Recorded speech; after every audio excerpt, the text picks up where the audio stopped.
stories and rumors you need to know, including WWE potentially being in major trouble. Are we entering the Ruthless Depression Era? A wrestler receiving death threats? John Cena possibly becoming a Grand Slam champion tonight? The real reason behind Drew McIntyre's suspension? Is a legend training for a comeback? Did Mandy Rose and Liv get into a real fight? And much more. Be sure to subscribe and hit that notification. Let's roll the intro and get straight into our first story. WWE in major trouble. Our top story today looks at WWE's latest attendance problem, as things are going from bad to worse for the world's biggest wrestling promotion. WWE attendance has dropped significantly in 2025, with SmackDown being hit the hardest. The blue brand has failed to capture fan excitement, and some are even calling it the worst WWE product since 2019, though thankfully, nothing can top how bad that year was. To make matters worse, ticket sales have now been revealed for the December 19 SmackDown, and the numbers are bleak. According to the reputable WrestleTix account on X, WWE has sold just under 1,400 tickets. That's it, only 1,400. This could end up being one of the lowest attended shows in WWE history. Strangely, WWE only set up the arena for about 4,000 fans, which suggests they're starting to accept that SmackDown is no longer drawing large crowds. Back in June, WWE ran a SmackDown in the same arena, and it drew well over 10,000 people, a drop of nearly 9,000 fans. It's shocking, and WWE needs to act fast or these dreadful attendance numbers may continue to fall. Keep in mind, this is post-Mania, when WWE usually experiences a bit of a dip. Still, the decline is sharper than usual. WWE has been urged to take action, as the reception to SmackDown is practically in the gutter. Last week's episode was rated on Cage Match as one of the worst shows of all time. It's telling that when the WWE product is hot, they remind fans every 5 seconds. But when the product is failing, they go silent and refuse to make meaningful changes. Reports from several weeks ago suggested creative adjustments were being made to SmackDown, but so far, none of that has been reflected in the episodes we've seen. Many fans online believe WWE is mainly focused on Raw, and that theory holds a lot of weight. Raw has been mostly consistent week to week, and its attendance numbers are sky high. The upcoming Netflix deal is clearly a major priority, but SmackDown features the face of the company, Cody Rhodes.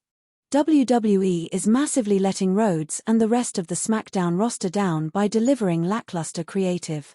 It's surprising that the USA Network hasn't publicly expressed disappointment with the SmackDown numbers, especially since they've essentially been shortchanged by their latest contract.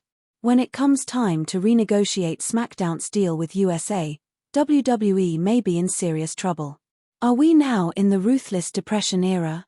Last week, fans on social media began jokingly labeling the current WWE era the Ruthless Depression Era, mainly due to the product feeling underwhelming and lifeless. The phrase only gained more traction when some top WWE stars began using it as well. Drew McIntyre even posted photos from his SmackDown appearance on X with the caption Ruthless Depression. McIntyre is notoriously active online, so it's clear he saw fans using the term and decided to incorporate it into his WWE persona. It's surprising WWE allowed him to use the catchphrase publicly, considering what it represents within the IWC. If the post mysteriously disappears within the next few days, it'll likely be because management took issue with the phrase and doesn't want one of their top stars highlighting negativity surrounding the product. The real reason for Drew McIntyre's WWE suspension. Speaking of McIntyre, what's the real reason behind his WWE suspension? On SmackDown, he was written off TV after being suspended by Nick Aldis, but now the actual reason is known. According to Dave Meltzer on the latest Wrestling Observer Radio, the former WWE champion is temporarily leaving to film a movie. There's currently no information on how long McIntyre will be off TV, but his feud with WWE champion Cody Rhodes is far from over. Is John Cena becoming a Grand Slam champion tonight? Next up, could John Cena become a Grand Slam champion tonight? A major championship match is reportedly scheduled for tonight's episode of WWE Raw in Boston, Cena's hometown and the location of his final Raw appearance there. According to Bodyslam, Cena is expected to challenge Dominic Mysterio for the WWE Intercontinental Championship, the one title Cena has never held. If he wins, he will officially become a Grand Slam champion before he retires. The match was originally planned for Survivor Series, but WWE reportedly moved it to Raw in Boston, which makes sense given the significance of Cena's hometown farewell. WWE has also uploaded a recap video of Dominic Mysterio's Intercontinental title reign, possibly hinting that his time as champion may be running out. The truth behind the AEW incident. Finally, let's look at the truth behind a recent AEW incident that dominated wrestling headlines over the weekend. According to Fightful Select, Miranda Alizé and Tegan Nox requested more than the 3 minutes allocated for their match, but this wasn't possible because the show had already been fully timed out. Earlier reports from PW Insider claimed Alizé and Nox refused to lose to Angelico and Taya Valkyrie, but Fightful states this wasn't true. Instead, the pair simply wanted more time than was available. After being told the match length couldn't be changed, they reportedly left the venue about an hour before the show began. It was also noted that AEW had intended to help Nox, who has received very limited booking since her WWE departure. There was immediate and intense internal reaction from AEW personalities and staff. One AEW staff member told Fightful that both Newell and Alizé are talented, and that there had been a genuine effort to help Newell after she revealed she wasn't getting many bookings. Another staffer said they were disappointed to hear about the situation, as it felt out of character specifically for Newell. AEW sources also reportedly informed Fightful Select that this isn't the first time Nox has experienced issues within AEW, which naturally won't help her chances when it comes to future bookings. But on top of all that, she is now receiving death threats. Both wrestlers have since spoken out. According to them, they attended AEW television on Wednesday but simply weren't booked for the show. Regarding the collision incident, they claimed they decided the match outcome wasn't going to benefit anyone, and they were told they were allowed to leave if they wished. Unfortunately, the situation has spiraled out of control. Some fans began sending death threats to the former AEW star. During a Twitch stream, Nox revealed she woke up to multiple threats from members of the IWC. "It's lovely waking up to death threats again for standing up for what we believe in and looking out for the company. I had multiple today. I got 3 today, and it's always from the IWC. So, it is what it is. This is obviously unacceptable.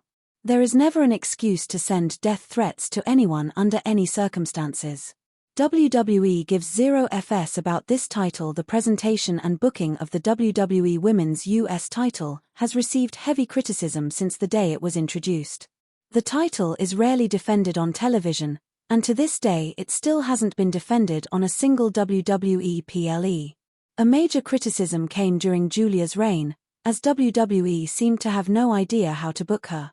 They ended up dropping the title back to Chelsea Green in under a minute on last week's SmackDown. In a confusing creative decision, WWE made the match story revolve around Chelsea wanting to prevent Julia from becoming the longest reigning US champion, except Julia had already achieved that milestone before the match even happened. This means the SmackDown writing team couldn't even keep track of their own continuity. The latest Fightful Select Q&A has now provided clarity on the situation.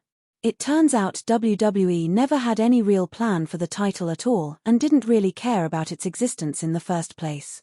According to the report, the US title was created hastily after Chelsea Green and Mia Yim had a strong feud without a championship, and neither woman had a world title program available. So, alongside Becky Lynch elevating the Intercontinental title into something meaningful, WWE randomly added the US title with no long-term creative direction and no significant TV time earmarked for it. This is painfully obvious in its booking. Creating championships just because has historically been a disaster in WWE, and this title is no exception. We've already seen how successful the Women's Intercontinental Championship has been on Raw, but that is almost entirely due to Becky Lynch. She treats the title like it's a world championship, and it regularly appears on WWE PLEs. WWE simply has no desire to treat the women's US title with the same level of importance. Fans have been calling for a main event level star like Bianca Belair or even Charlotte Flair to hold the women's US title and bring credibility to it with open challenges. While this could work, SmackDown's women's division is so thin that they would run out of challengers within a month. A legend training for a return? Next up, a wrestling legend may be preparing for a return. Chris Jericho turned 55 yesterday, and he took to Instagram to show off an impressive body transformation. The inaugural undisputed WWE champion looks to be in some of the best shape of his career, fueling speculation that he may be WWE bound once again. Most of the comments on Jericho's post are teasing or directly suggesting a WWE return, making it possibly the worst-kept secret in wrestling right now. Jericho's AEW contract is set to expire next month, and it appears extremely likely that by January, he will be back in a WWE ring. AEW did send out a birthday message to Jericho on X, but they do this for all contracted talent. So it doesn't indicate that he's definitely staying. In fact, fans immediately began trolling the post by commenting that it would be Jericho's last birthday as an AEW star. There are rumors that fans may see Jericho return at the Royal Rumble in Saudi Arabia. Jericho is a huge name, and a Rumble appearance would be a fitting stage for his comeback. It could also set him up for one final WrestleMania match and potentially a Hall of Fame induction that same weekend. That would be a perfect ending to a legendary multi-decade career. Mandy Rose and Liv Morgan got into a real fight during a promo class at the WWE Performance Center. Mandy Rose and Liv Morgan reportedly turned a scripted pull-apart drill into a legitimate physical confrontation. According to Sonya Deville, what began as a routine training exercise quickly escalated. Speaking on CJ Perry's Identity Crisis podcast, Deville described what happened. "We're in promo class doing a pull-apart drill. You pretend to be held back by security or other trainees while cutting a promo. At first it feels normal, then I feel wind whipping past my ear. I'm like, yo, they're really throwing. Then I hear one of them say, what a bitch." Deville said that Aaliyah and Danielle quickly backed away as the situation turned into an actual fight.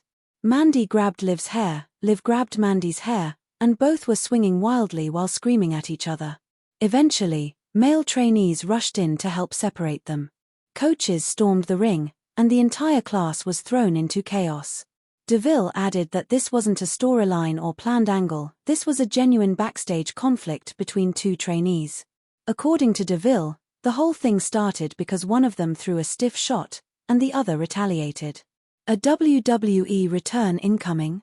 Finally, another WWE return appears to be on the way, and 2026 is shaping up to be a huge comeback year for the company. Bianca Belair, Seth Rollins, and possibly Kevin Owens are all expected to return in 2026. Another name expected to re-emerge is Zoey Stark. According to Bodyslam Plus' Patreon, Stark is projected to return in mid-2026. On the May 19th episode of Monday Night Raw, Stark suffered a serious knee injury during a Money in the Bank qualifying match against Rhea Ripley and Kairi Sane. After attempting a missile dropkick, she landed awkwardly and tore her ACL, MCL, and meniscus. Her recovery has been going well, and WWE officials have been discussing potential character directions for her return, possibly as a babyface. Stark has enormous potential, and a babyface run could be a fresh change for her. Before her injury, she had teased an edgier, more attitude-inspired gimmick on social media, but it was dropped due to her injury. It's a shame, as the character had promise, especially with talents like Rhea Ripley already pushing the limits of WWE's PG guidelines. And there you have it, folks, our look at the wildest news stories and rumors you need to know.